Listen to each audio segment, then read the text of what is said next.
Convido a todos que abram suas Bíblias no livro de Gênesis, capítulo de número 9. Faremos a leitura a partir do verso 1 até o verso de número 7. Gênesis, capítulo 9, versos de 1 a 7.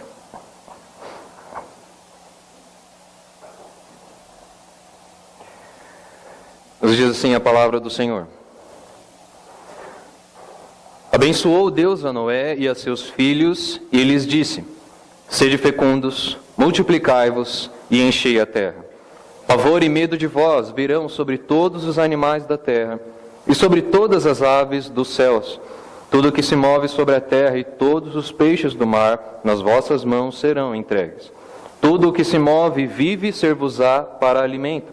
Como vos dei a erva verde, tudo vos dou agora. Carne, porém, com sua vida, isto é, com seu sangue, não comereis. Certamente requererei o vosso sangue, o sangue da vossa vida. De todo animal requererei, como também da mão do homem. Sim, da mão do próximo de cada um requererei a vida do homem. Se alguém derramar o sangue do homem, pelo homem se derramará o seu, porque Deus fez o homem segundo a sua imagem. Mas sede fecundos e multiplicai-vos. Povoai a terra e multiplicai-vos nela. Que Deus nos abençoe através da meditação que faremos na sua palavra.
As grandes cidades,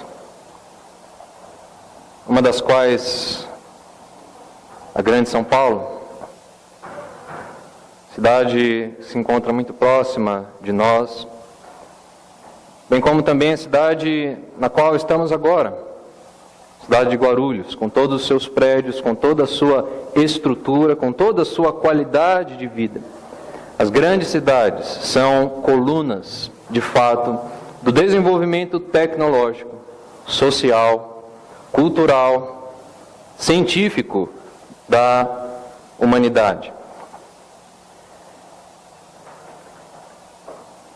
Contudo, este benefício, esta qualidade de vida que a cidade nos traz, ela não vem sem um preço. No nosso cotidiano, na nossa rotina, muitas vezes vivemos enclausurados dentro de toda esta tecnologia, dentro de todas estas construções humanas, dentro dos nossos escritórios, dentro das nossas salas de aula, dentro dos nossos lares. Somos rodeados de 4 paredes. E quando temos sorte, em uma delas encontramos ao menos uma janela. Mas em muitos casos, até mesmo ao olharmos por esta janela, o que vemos são mais e mais construções, obras de criação humana. que representam de fato dons que Deus lhe deu, mas que ainda assim não contribuem para a nossa saúde mental.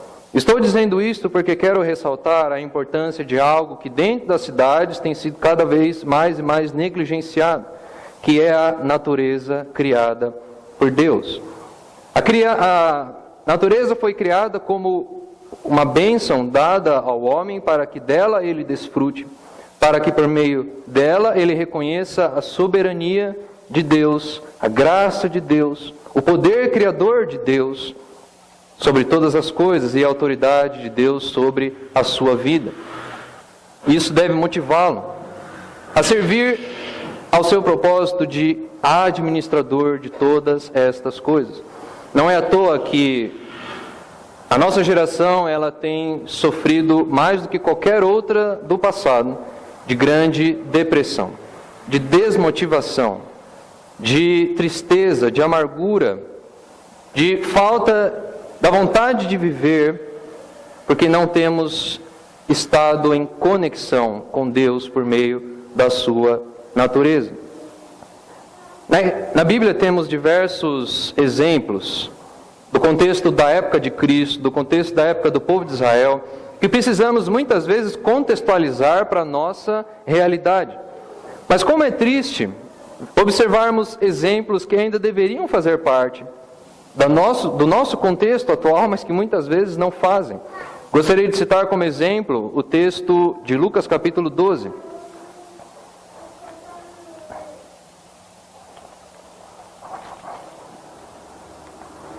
Lucas capítulo 12, verso 24. Jesus dá a seguinte instrução àqueles que os ouvia. Lucas 12, capítulo 24 diz: observai os corvos, os quais não semeiam, nem ceifam, não têm despensa nem celeiros, todavia Deus os sustenta. Quanto mais valei do que as aves. Aqui Jesus estava falando sobre a ansiedade da vida, sobre como muitas vezes buscamos, por meio das nossas forças, o nosso sustento e nos esquecemos de que Deus tem provido o nosso sustento pela sua maravilhosa graça. Verso 25, Jesus dirá: qual de vós, por ansioso que esteja, pode acrescentar um côvado ao curso da sua vida? Já no verso 27, Jesus dirá: observai os lírios, eles não fiam, nem tecem. Eu, contudo, vos afirmo que nem Salomão, em toda a sua glória, se vestiu como qualquer deles. Quem de nós, no meio da nossa rotina desta grande cidade, tivemos tempo e oportunidade, pelo menos nesta semana, de pararmos para observar a criação de Deus? De pararmos para observar este relacionamento das aves com Deus, das criaturas de Deus, de como elas não trabalham pelo seu sustento, mas Deus assim ainda as tem sustentado. De como a erva do campo, que um dia cresce e em outro dia já deixa de existir, é tão mais bela do que o homem mais importante da face da terra, que tinha todos os recursos para se vestir da melhor forma possível. A natureza de Deus deve nos promover este contato íntimo com aquilo que Ele tem feito, não só pela sua natureza, mas principalmente pela humanidade. Somos muito mais importantes do que a ave do campo e do que a flor que hoje cresce e amanhã murcha. É o que Cristo nos diz em Lucas capítulo 12. Um dos símbolos da natureza que gostaria de destacar hoje para a nossa meditação é o arco-íris. E esse é um símbolo interessante de ser destacado hoje, porque hoje pela tarde houve a passeata do Orgulho Gay, LGBT. E um dos símbolos deste movimento é a bandeira do arco-íris. Eles tomam este símbolo como um exemplo da diversidade. E falam que esta diversidade ela deve ser respeitada, ela deve ser abraçada. Mas o arco-íris, conforme a descrição bíblica de Gênesis nos diz, ele foi primeiramente instituído como símbolo pelo próprio Deus. E foi instituído dentro de um contexto de punição de pecados, que foi o contexto do dilúvio, que faz parte do texto que nós lemos agora há pouco. Então, gostaríamos de perguntar, o que de fato simboliza o arco-íris? O que de fato este símbolo em específico, que deveria ser mais observado por nós, junto com todas as outras partes da criação de Deus, deve simbolizar para nós hoje? O arco-íris deve, portanto, nos trazer à memória o fato relacionado a ele, a questão do dilúvio. Mas para chegarmos nisso, devemos tratar primeiro dos capítulos anteriores de Gênesis. Do capítulo 1 ao capítulo 5, o autor de Gênesis nos começa o relato falando sobre a criação do universo por Deus, a criação de todas as coisas existentes, e sobre como Deus colocou homem e mulher como administradores dentro da criação, debaixo da autoridade divina. Nos fala também sobre como o homem falhou com a sua responsabilidade, pecou e se afastou de Deus. Mas sobre como desde aquele instante Deus já estava planejando a redenção do ser humano. E ele promete que da semente da mulher viria aquele que esmagaria a cabeça da serpente. Ele também causa uma clara desavença, uma rixa entre a semente da mulher, ou seja, a descendência escolhida de Deus e a descendência caída, pecadora, instrumento de Satanás, a semente da serpente. A continuação do relato de Gênesis nos falará sobre como estas duas linhagens, num dado momento, se cruzaram. Os filhos da luz tomaram para si as filhas das trevas e deram as suas filhas também como em casamento aos filhos das trevas. E isto colocou a terra numa condição de total depravação.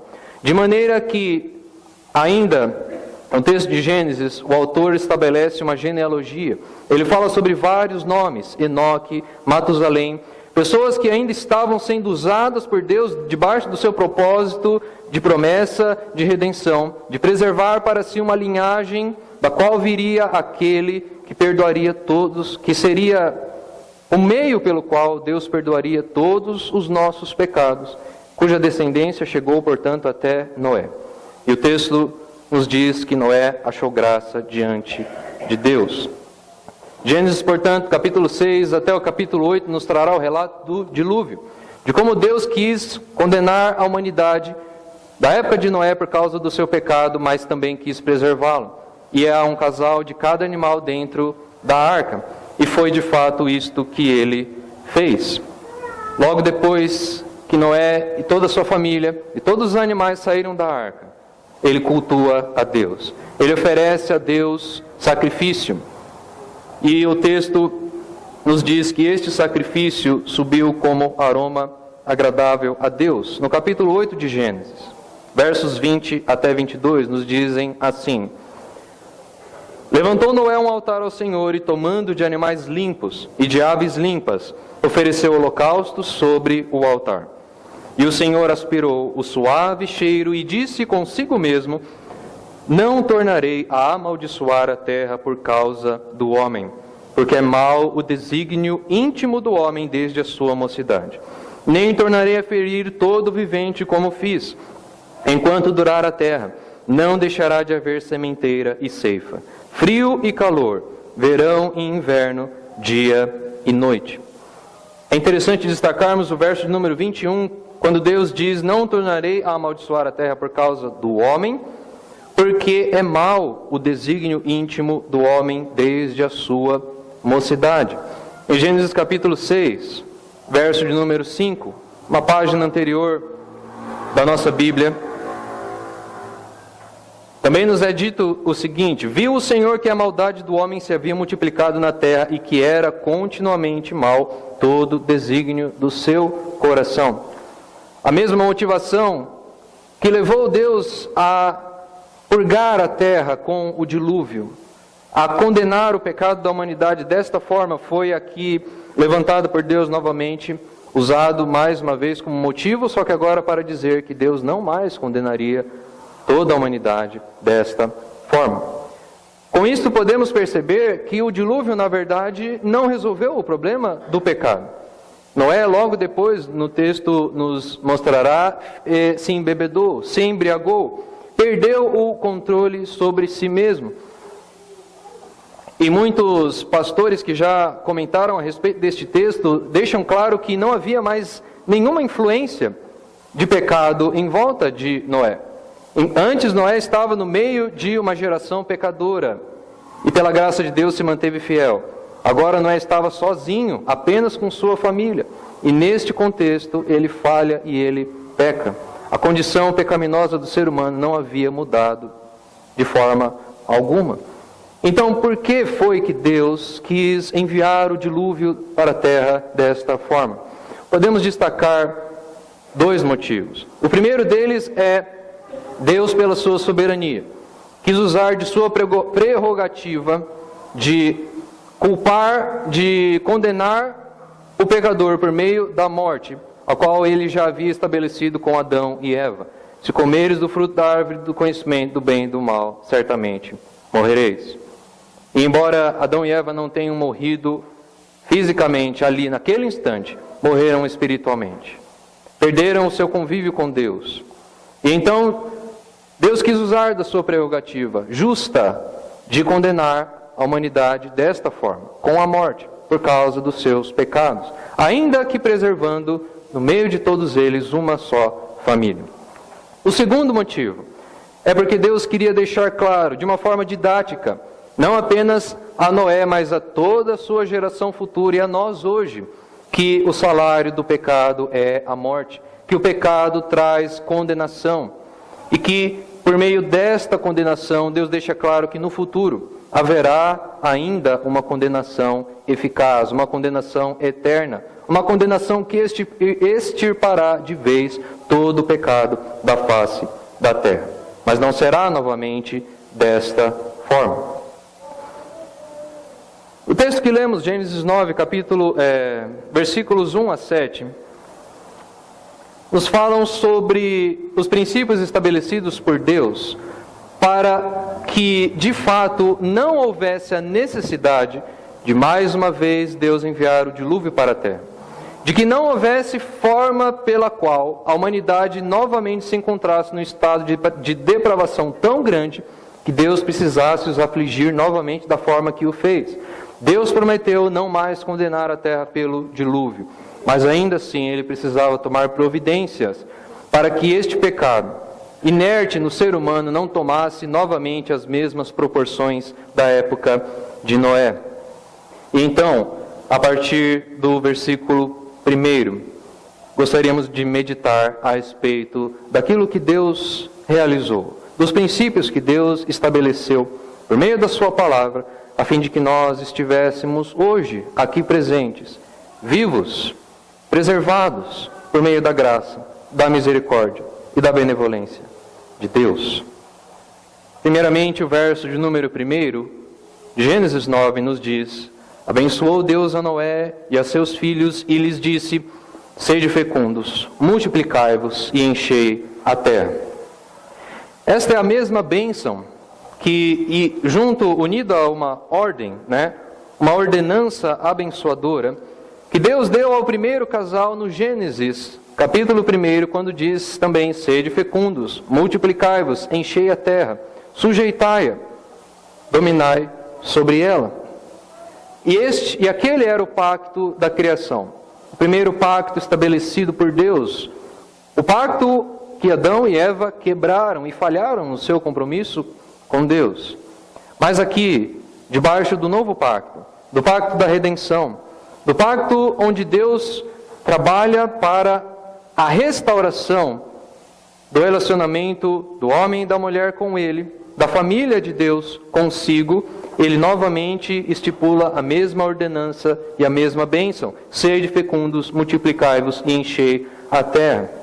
Isso para nós deve estabelecer um elo, uma ligação, uma conexão entre os propósitos de Deus por meio de todo o seu trato para com a humanidade. O propósito de Deus não é tão somente restaurar almas, tão somente resgatar para si pessoas, mas o propósito de Deus está vinculado a toda a sua criação. O propósito de Deus é de restaurar o equilíbrio, a a perfeição, a santidade de toda a natureza, de toda a criação que foi corrompida por causa do pecado do ser humano. De maneira que aqueles mandatos, que são geralmente estudados no contexto de Gênesis capítulo 1, que Deus estabeleceu, o mandato espiritual, que diz respeito ao relacionamento nosso com Deus, o mandato social, que diz respeito ao relacionamento nosso com as pessoas, e o mandato cultural, que diz respeito ao nosso relacionamento com a natureza. Eles precisam ser preservados, eles precisam ser obedecidos, eles precisam ser cumpridos ainda nos dias de hoje. Pois esta foi a ordem instituída por Deus, a ordem sobre a qual o ser humano viveria da melhor forma possível. Se queremos viver de um modo feliz, de um modo pleno nesta vida, precisamos estar equilibrados dentro destas 3 colunas que dizem respeito à qualidade da nossa vida. Nosso relacionamento com Deus é importante e é o que define todos os outros mandatos. Nosso relacionamento com as pessoas também é importante e devemos investir nisto. Nosso relacionamento com a natureza, nossa responsabilidade de administrarmos, de amarmos a criação de Deus e não de temê-la, não de desprezá-la, não de preferir o asfalto do que a areia da praia, como muitas vezes temos este sentimento no nosso coração. Isto não é agradável a Deus.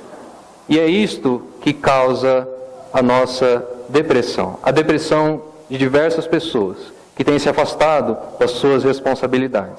Responsabilidades que, unido à vida do ser humano, Deus tem tido o propósito, desde os tempos de Noé, desde a fundação do mundo, desde a queda do ser humano, de restaurá-las. A partir do verso de número 2, Deus estabelece o primeiro princípio a ser destacado. O princípio destacado aqui, na primeira metade do verso 2, o qual diz: pavor e medo de vós virão sobre todos os animais da terra e sobre todas as aves dos céus, é o princípio de preservação da vida. Aqui, particularmente, Deus está falando sobre, num certo sentido, a preservação da vida dos animais. Porque podemos imaginar que, pelo fato do pecado ainda estar inerente, no coração do ser humano, o ser humano ainda teria diversas oportunidades de destratar a natureza, de maltratar os animais. De fato, como é feito hoje. Quantas espécies de animais estão em extinção? Porque o ser humano as destruiu. O ser humano tirou o proveito delas, proveito injusto, as vendeu, adquiriu com elas sustento desnecessário, sustento além daquilo que ele precisava, e então destruiu esta parte da natureza de Deus. Se o animalzinho chegasse próximo do ser humano de forma tão inocente, se estivéssemos rodeados de animais, e que eles não tivessem medo de nós, coitados destes animais, porque o homem poderia fazer o que bem entendesse deles, conforme o seu bel prazer. Aqueles que não respeitam o mandato de Deus, aqueles que promovem a destruição da natureza e desrespeitam a criação do Deus soberano. Mas mais importante do que isso, o propósito de Deus aqui é de preservar a vida do ser humano, a vida da coroa da sua criação. Porque se pararmos para imaginar, a família de Noé estava ali no meio de diversos tipos diferentes de animais. Animais carnívoros, junto de animais herbívoros.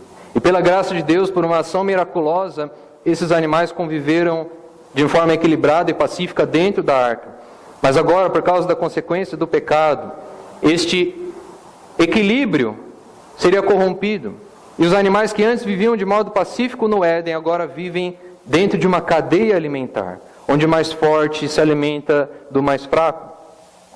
E então estes animais, muito mais fortes do que o ser humano em algumas circunstâncias, muito mais rápidos do que o ser humano, muito mais ágeis, provavelmente venceriam-no facilmente se quisessem destruí-lo. E então Deus instaura no coração destes animais o medo, para que eles se afastem da humanidade, para que a humanidade seja preservada, para que a natureza que devia servir como bênção para o ser humano não se torne por maldição, não venha a destruí-lo por causa da consequência do seu próprio pecado. Continuando a falar a respeito da preservação da vida, versos de número 5 e 6 nos dizem assim: certamente requererei o vosso sangue, o sangue da vossa vida, de todo animal o requererei, como também da mão do homem, sim, da mão do próximo, de cada um requererei a sua vida. Podemos ver que por causa da consequência do pecado, o relacionamento entre homem e animal seria conturbado, não seria perfeito, não seria pleno. Por isso Deus instituiu este medo nos animais, para que o equilíbrio da natureza fosse preservado.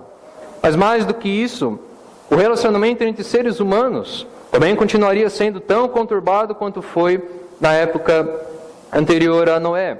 Temos o relato da descendência de Caim. Um de seus filhos se vangloriou de ter matado não sei quantos homens, simplesmente porque olharam para ele de modo torto. É este o tipo de valorização que o ser humano dava à vida do seu semelhante. E aqui então Deus estabelece o princípio de que todo aquele que derramar sangue do ser humano, este sangue lhe será cobrado. Não apenas animais, mas até mesmo o nosso semelhante. Podemos então destacar aqui que o que Deus está instituindo é a pena capital. Porque no verso número 6, Deus diz: se alguém derramar o sangue do homem, pelo homem se derramará o seu. E Deus aqui dá autoridade então para que a sua justiça seja cumprida por meio do ser humano. Quando lemos o relato de Gênesis capítulo 4, vemos o pecado de Caim, o primeiro assassino, aquele que matou seu irmão tão somente porque Deus aceitou a sua adoração, mas recusou a adoração de Caim. E então Deus amaldiçoa a Caim. Em Gênesis capítulo 4, versos de número 13 a 15. Caim fala ao Senhor as seguintes palavras, verso número 13. Então disse Caim ao Senhor: é tamanho o meu castigo que já não posso suportá-lo. Eis que hoje me lanças da face da terra, e da tua presença hei de esconder-me. Serei fugitivo e errante pela terra. Quem comigo se encontrar, me matará. A resposta de Deus, verso de número 15. O Senhor, porém, lhe disse assim: qualquer que matar a Caim será vingado 7 vezes. E pôs o Senhor um sinal em Caim para que o não ferisse de morte quem quer que o encontrasse. Deus reservava para si o direito de condenar o assassino, o direito de condenar aquele que atentasse contra sangue inocente do seu semelhante.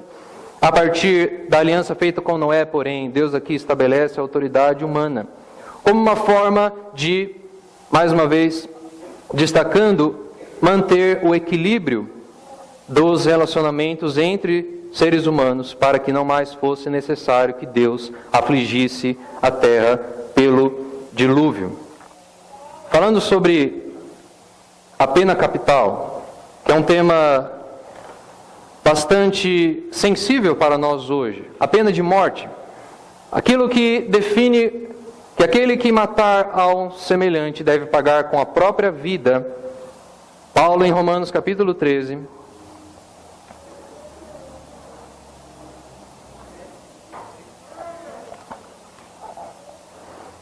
Romanos capítulo 13, os 5 primeiros versículos.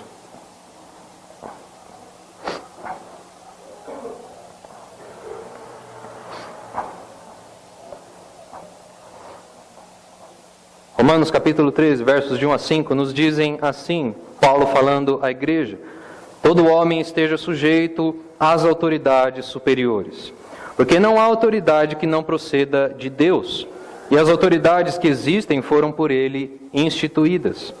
De modo que aquele que se opõe à autoridade resiste à ordenação de Deus, e os que resistem trarão sobre si mesmos condenação. Porque os magistrados não são para temor quando se faz o bem, e sim quando se faz o mal. Queres tu não temer a autoridade? Faze o bem e terás louvor dela, visto que a autoridade é ministro de Deus para teu bem. Entretanto, se fizeres o mal, teme, porque não é sem motivo que ela traz a espada. pois é ministro de Deus, vingador para castigar o que pratica o mal. É necessário que lhe estejais sujeitos, não somente por causa do temor da punição, mas também por dever de consciência. Este verso número 5. É preciso que lhes estejais sujeitos, não somente por causa do temor da punição, mas também por dever de consciência. Nos destaca o fato de que tão somente a consciência de que as autoridades humanas tinham esta autoridade dada a eles por Deus, de culpar, de condenar o pecador, de condenar o assassino com a morte, só o medo disto já deveria proporcionar tempo para que alguém pensasse 2 vezes antes de cometer tal atrocidade. Coisa que não ocorria nos tempos anteriores de Noé. Mas aqui Paulo também fala que a autoridade ela traz consigo a espada. E de que maneira a autoridade pune o assassino, pune aquele que pratica o mal com a espada. Ele não vai cortar dedo por dedo da sua mão cada vez que você assassina alguém, cada vez que você atenta contra a vida de uma pessoa. Ele não vai fazer marcas na sua bochecha para que você se lembre de todas as vezes que você já atentou contra o sangue de um inocente, mas ele vai puni-lo com a morte. A sua vida pagará a vida daquele a quem você matou. Deus aqui, portanto, estabelece um princípio, mas devemos lembrar que Deus pode e muitas vezes age com misericórdia. Queremos destacar 2 exemplos. O primeiro é o exemplo de Davi. Davi foi alguém que primeiro adulterou. E na lei de Israel, o adultério era também condenado pela morte. Mais do que isso, Davi assassinou. Davi matou um semelhante. Davi matou Urias, marido de Batseba. Atentou contra sangue inocente. Atentou contra alguém que também era feito à imagem e semelhança de Deus. Mas Davi não foi morto. Não perdeu a sua vida por causa disso. Deus agiu de misericórdia para com ele. Quando levaram a Cristo a mulher adúltera, perguntando se deveriam ou não apedrejá-la, e Jesus age também com misericórdia para com aquela mulher. E mostra a hipocrisia dos fariseus, porque aquela mulher adulterou com o homem. E onde estava o homem naquela situação? Não foram tragos ambos, mas tão somente ela. Jesus agiu de misericórdia para com aquela mulher, não punindo-a com a morte que ela merecia. Quando Deus institui a aliança com Adão e Eva no jardim do Éden, Ele deixa claro que qualquer pecado traz consigo a morte. Se mentimos, merecemos a morte. Se odiamos ao nosso irmão, que Deus diz que no coração já é assassinato, merecemos a morte. Se não cumprimos com as nossas responsabilidades de sermos administradores da natureza e da criação de Deus, merecemos a morte. Mas nós não somos condenados à morte, porque alguém foi condenado em nosso lugar. E este alguém que restituiu a si mesmo a sua própria vida tem poder de perdoar pecados, tem poder de resgatar da morte aqueles que se arrependem pela regeneração do Espírito Santo. São levados para junto de Deus e são restaurados, tendo novamente sua vida íntima estabelecida com o seu Criador. Este alguém é Jesus. Ele sofreu a condenação da morte em nosso lugar, para que aqueles a quem Deus quer demonstrar misericórdia, Ele possa fazê-lo e de modo justo, sem que ninguém cobre isto de suas mãos. Deus então estabelece um princípio, mas este princípio ele é satisfeito na vida de Cristo Jesus, por todo aquele que crê no seu nome. Com base então na legislação, na pena de morte, o cristão ele deve ter em sua mente que ele não deve nem estar feliz com a morte daquele que justamente tem a sua vida ceifada por causa do seu pecado. Ele não deve se satisfazer com isto, porque isto é algo triste. Mas ele também não deve estar satisfeito quando autoridades que deviam exercer a autoridade de Deus, sendo representantes dele, não cumprem com o seu papel. Quando pessoas saem impunes do seu crime. quando tão somente pagam a sua fiança, quando passam alguns poucos anos presos e depois cumprem o resto da sua sentença em regime privado, em suas casas, quando este tipo de justiça é o que tem se feito na nossa atualidade, o cristão ele deve se sentir indignado, porque o princípio estabelecido por Deus não está sendo cumprido. Da segunda metade do verso número 2 até o verso de número 4, Deus estabelece um segundo princípio, e este princípio diz respeito ao sustento da vida. A vida precisa ser preservada, mas a vida também precisa ser sustentada. A partir da segunda metade do versículo 2, Deus diz: tudo o que se move sobre a terra e todos os peixes do mar, nas vossas mãos serão entregues. Tudo o que se move e vive, ser-vos-á para alimento. Como vos dei a erva verde, tudo vos dou agora. Carne, porém, com sua vida, isto é, com seu sangue, não comereis. Daqui em diante, Deus havia dado ao ser humano a autoridade, a capacidade, a possibilidade de que ele se alimentasse da carne animal. Não podemos afirmar se as pessoas da época de Noé chegaram a fazer isto, mas podemos afirmar que no Jardim do Éden, no princípio da criação, foi estabelecido por Deus de que o homem se alimentaria de todas as ervas do campo, daquilo que a terra produzisse, o seu fruto, as hortaliças, legumes e verduras, tudo aquilo que o homem plantasse e colhesse. E isto era o natural.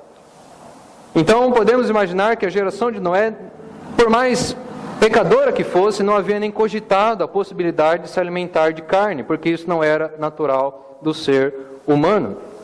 Mas agora, no verso número 3, Deus diz: como vos dei a erva verde, tudo vos dou agora, tudo vos servirá para alimento.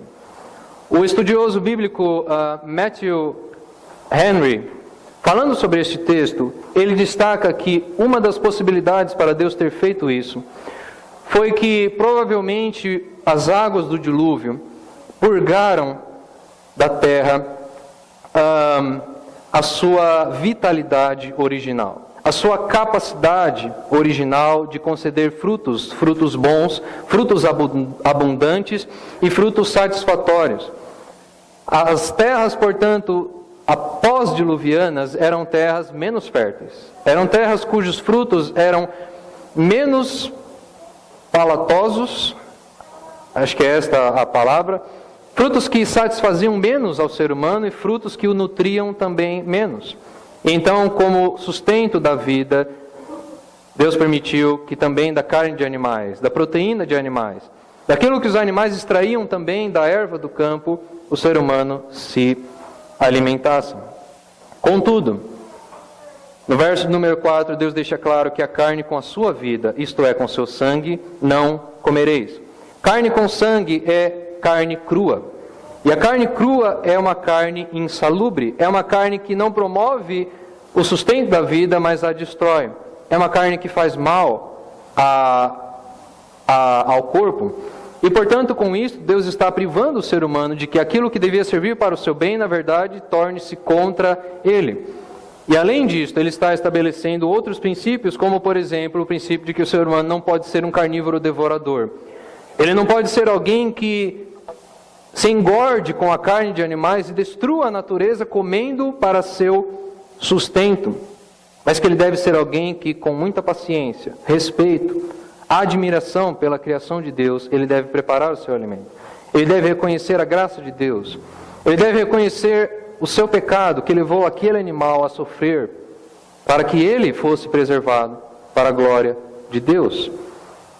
A valorização do sangue devia ser feita também porque o sangue ele representa a vida.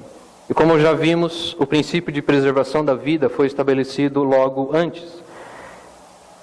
E a vida, ela era aspergida no altar. O sangue dos animais inocentes eram derramados sobre o altar de Deus, representando que aquela vida estava sendo derramada no lugar da vida daquele pecador, no lugar da vida daquele que merecia estar passando por aquela morte. E esta morte representava a morte de Cristo na cruz, que também derramou o seu sangue, completamente. em favor de nós. E por fim, o ser humano com isso devia reconhecer a soberania de Deus. Deus estava dando a ele autoridade sobre os animais. Deus estava dando a ele autoridade sobre outros seres humanos. Mas aquele que requeriria o sangue era Deus. Conforme o verso de número 5, certamente requererei. Deus falando, eu requererei o vosso sangue, o sangue da vossa vida. Deus ainda tinha autoridade sobre todo o gênero humano. E a autoridade das pessoas, da liderança do ser humano, ela era tão somente concedida e não superava a autoridade de Deus. Caminhando para nosso encerramento, o verso número 7, ele fechará a ideia apresentada no verso 1. Mas sede fecundos e multiplicai-vos. Povoai a terra e multiplicai-vos nela. Com isto, então, Deus está deixando claro que o propósito de todas estas coisas era de preservar a humanidade nesta vida. De preservar o seu povo. De preservar aqueles que estavam aguardando a vinda daquele que esmagaria a cabeça da serpente. Se a natureza não fosse preservada, se a humanidade não fosse preservada, muito provavelmente eles se autodestruiriam antes que houvesse possibilidade de Cristo vir ao mundo. Mas pela providência de Deus, pela sua graça e soberania, nós fomos preservados até hoje. O povo de Deus foi preservado até aquele momento, até a época em que Cristo veio ao mundo e cumpriu todas as promessas de Deus, esmagou a cabeça da serpente, venceu a morte, deu a sua vida em favor de nós. De maneira que Paulo diz que morremos com Ele na sua cruz, se cremos naquilo que Ele fez em favor de nós. E ressuscitamos com Ele também, vivendo a sua vida, de modo pleno, de modo digno, para a graça, para a glória e a honra do nosso Criador. Diante disso, então, gostaria de dar algumas palavras finais. A primeira delas é que devemos ser gratos a Deus pela sua providência. Eu não lembro de ter mencionado com absolutamente ninguém a respeito do texto que serviria de base para a nossa meditação nesta noite. Mas pela soberania do Espírito Santo, antes da meditação, lemos sobre o texto do Salmo que diz que os céus proclamam a glória de Deus, que a natureza de fato testemunha daquilo que Deus tem feito por nós, da sua soberania, da sua autoridade, do seu amor para com cada um de nós. Além disto, cantamos também o hino de número 57, cuja letra diz: a terra semeamos a fim de nos dar pão, mas Deus é quem a nutre com bem fazeja mão. É Deus quem manda o frio, o inverno e o verão, a chuva, o doce orvalho e a fresca viração. O Criador de tudo que em toda parte está, colore a flor silvestre e a estrela brilho dá. Os ventos lhe obedecem e o bravo mar também, as frágeis avezinhas o seu cuidado tem. A nós, porém, seus filhos, revela mais amor, mandando a este mundo o Filho Salvador, a nós fazendo herdeiros de tudo quanto tem, a redenção perfeita que Ele nos provém. De todo bem a fonte é o nosso bom Senhor, louvai a Deus por todo o seu amor. Que lembremos deste hino, que cantamos, dentro do contexto da mensagem que acabamos de ver, e que, por meio disto, estejamos cada dia agradecendo a Deus pelo dom da vida, cada dia agradecendo a Deus pela preservação da natureza, pela preservação deste cenário, do contexto no qual nós estamos incluídos, o qual foi preservado para que a história da redenção do povo de Deus fosse dentro dela vivida. E Deus ainda tem propósitos para estabelecer com o seu povo, com a sua igreja, que aguarda ansiosamente, junto com toda a criação, a vinda de Cristo. Em segundo lugar, devemos amar, respeitar e preservar a vida dos nossos semelhantes, daqueles que foram criados à imagem e semelhança de Deus, tanto quanto cada um de nós. Daqueles que talvez ainda estejam debaixo da aflição, debaixo da ira de Deus por causa dos seus pecados, mas que precisam ser resgatados. que precisam ouvir das promessas de Deus, que precisam ouvir que aquele que pagaria o preço dos nossos pecados já veio ao mundo e concede graça a todo aquele que, arrependido, chega a Ele com fé, entrega a Ele a sua vida e reconhece que merecia a morte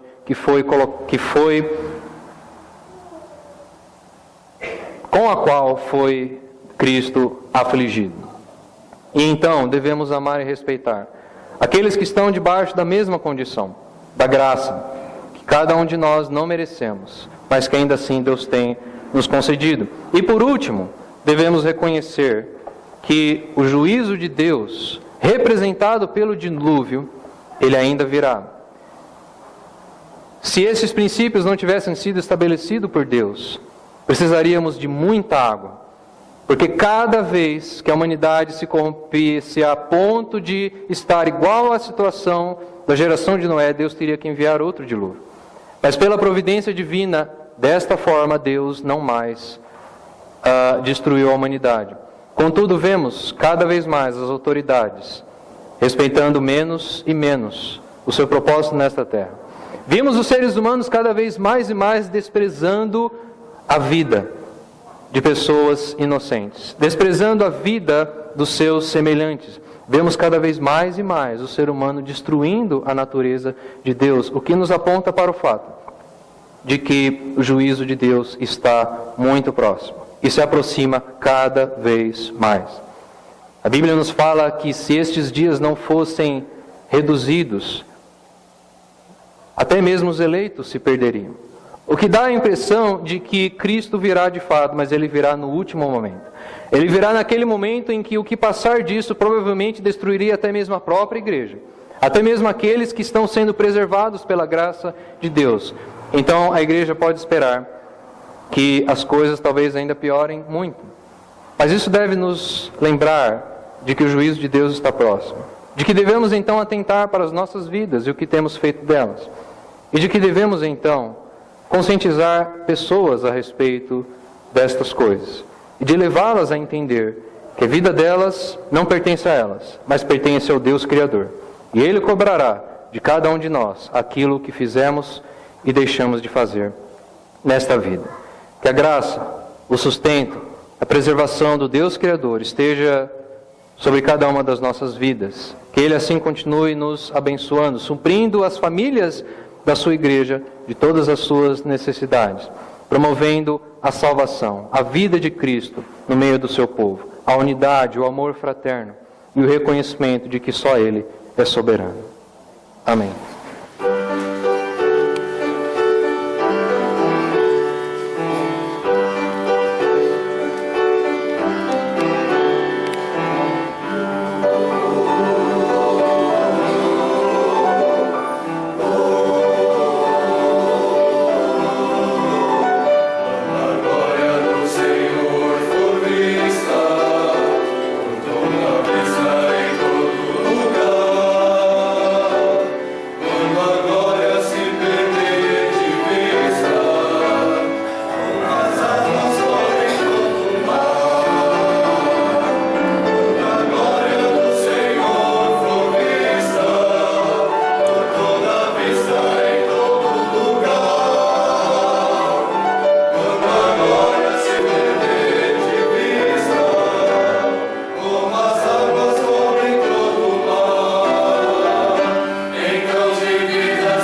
alumbrando